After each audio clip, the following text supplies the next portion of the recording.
Baharudin Lopa, pria kelahiran Polewali Mandar tanggal 27 Agustus 1935 ini adalah sosok yang bisa dijadikan panutan. Kesederhanaan Baharudin Lopa membuat banyak orang mengenangnya sebagai pejabat yang patut untuk dicontoh pada zaman sekarang. Semasa hidup, Baharudin Lopa merintis karir dari bawah hingga menjadi jaksa agung. Walau mencapai puncak karir, jabatan tak membuatnya loyo. Malah ia makin tegas, bertaring sebagai pendekar hukum. Itu terbukti dari beberapa catatan yang ditulis oleh Alif W. Onggang dalam buku Lopa yang tak terlupa. Sebab berprestasi, Lopa diminta menjadi Bupati Majene pada usia 25 tahun. Mudah sekali jika menghitung umur serta jabatan yang dimandatkan padanya. Menariknya, Baharudin Lopa cuma 2 tahun menjabat, kemudian kembali lagi ke dunia hukum.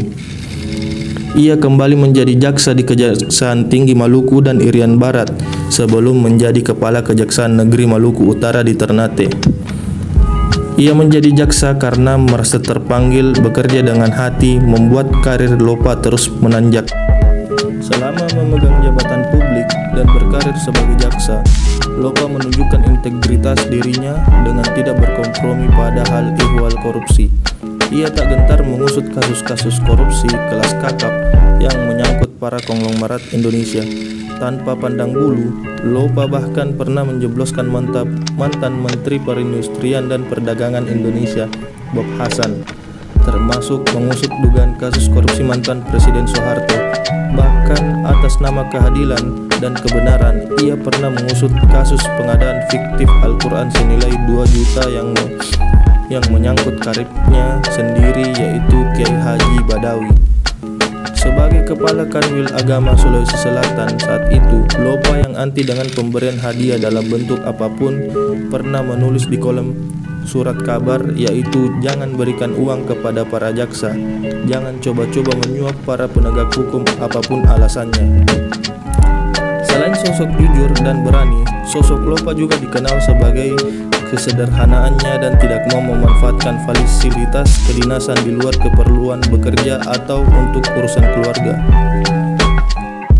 Adapun sikap teladan yang bisa kita ambil dari Bapak Baharudin Lopa, yaitu sikap loyal beliau yang tetap berpegang teguh pada negara Kesatuan Republik Indonesia. Adapun penjelasan terkait loyal adalah sebagai berikut. Saat ini saya akan membahas tentang loyal. Loyal merupakan kesetiaan yang timbul tanpa adanya paksaan, tetapi timbul dari kesadaran sendiri, baik itu kepada perseorangan maupun instansi. Nah, mengapa loyal itu diperlukan bagi seorang ASN? Yang pertama karena faktor internal. Faktor internalnya karena transformasi pengelolaan ASN menuju pemerintahan berkelas dunia, maka salah satu sifat yang harus dimiliki oleh seorang ASN ideal adalah sifat loyal. Sifat loyal ini merupakan salah satu core value ASN yang dimaknai bahwa setiap ASN harus berdedikasi dan mengutamakan kepentingan negara dan bangsa. Kemudian, mengapa loyal itu diperlukan juga karena adanya faktor eksternal, yaitu pemanfaatan teknologi dan informasi, maka ASN dihadapkan pada berbagai tantangan yang hanya dapat dihadapi dengan sifat dan sikap loyal yang tinggi terhadap bangsa dan negara. Dengan memantapkan wawasan kebangsaan dan rasa nasionalisme yang tinggi, merupakan hal yang wajib dilakukan oleh setiap ASN untuk dapat bersikap loyal.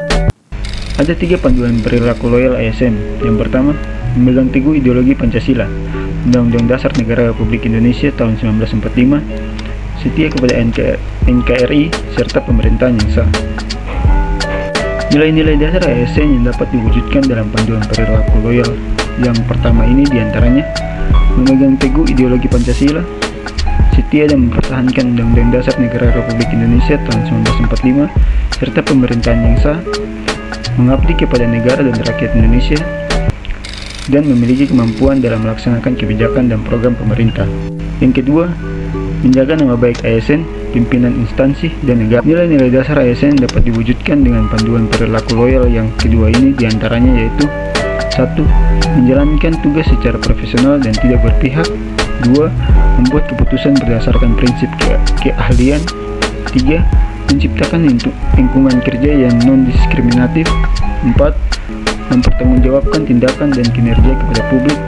5. Memberikan layanan kepada publik secara jujur, tanggap, cepat, tepat, akurat, berdaya guna, berhasil guna, dan santun. 6. Mengutamakan kepemimpinan berkualitas tinggi. 7. Menghargai komunikasi, konsultasi, dan kerjasama. 8. Mengutamakan pencapaian hasil dan mendorong kinerja pegawai. 9. Mendorong kesetaraan dalam pekerjaan. Dan yang ke-10, meningkatkan efektivitas sistem pemerintahan yang demokratis sebagai perangkat sistem karir. Ketiga, menjaga rahasia jabatan dan negara. Kode etik dan kode perilaku ASN yang dapat diwujudkan dalam panduan perilaku loyal yang ketiga ini diantaranya menjaga kerahasiaan yang menyangkut kebijakan negara, memberikan informasi secara benar dan tidak menyesatkan kepada pihak lain yang memerlukan informasi terkait kepentingan kedinasan, tidak menyalahgunakan informasi intern negara, tugas, status, kekuasaan, dan jabatannya untuk mendapatkan keuntungan bagi diri sendiri atau orang lain, dan melaksanakan tugasnya dengan jujur, bertanggung jawab, dan berintegritas tinggi. Sikap loyal ASN melalui aktualisasi kesadaran bela negara yang terkandung dalam nilai-nilai dasar bela negara sebagai berikut. Pertama, cinta tanah air. Kedua, sadar berbangsa dan bernegara. Ketiga, setia pada Pancasila sebagai ideologi negara. 4. Rela berkorban untuk bangsa dan negara. Dan yang kelima, kemampuan awal bela negara. Loyal dalam konteks organisasi pemerintah. 1. Komitmen pada sumpah atau janji sebagai wujud loyalitas PNS. Setiap calon PNS pada saat diangkat menjadi PNS wajib mengucapkan sumpah atau janji, di mana dalam bunyi sumpah atau janji tersebut mencerminkan bagaimana core value loyal semestinya dipahami dan diimplementasikan oleh setiap PNS yang merupakan bagian atau komponen sebuah organisasi pemerintah. 2. Penegakan disiplin sebagai wujud loyalitas PNS. Disiplin PNS adalah kesanggupan PNS untuk menaati kewajiban dan menghindari larangan yang ditentukan dalam peraturan perundang-undangan. 3. Pelaksanaan fungsi ASN sebagai wujud loyalitas PNS. Seorang ASN memiliki 3 fungsi, yaitu ASN sebagai pelaksana kebijakan publik, ASN sebagai pelayan publik, ASN sebagai perekat dan pemersatu bangsa. Kemampuan ASN dalam melaksanakan ketiga fungsi tersebut merupakan perwujudan dari implementasi nilai-nilai loyal dalam konteks individu maupun sebagai bagian dari organisasi pemerintah. 4. Aktualisasi nilai-nilai Pancasila sebagai wujud loyalitas PNS. Kemampuan ASN dalam memahami dan mengamalkan nilai-nilai Pancasila menunjukkan kemampuan ASN tersebut dalam mewujudkan nilai-nilai loyal dalam kehidupannya sebagai ASN yang merupakan bagian atau komponen dari organisasi pemerintah maupun sebagai bagian dari anggota masyarakat.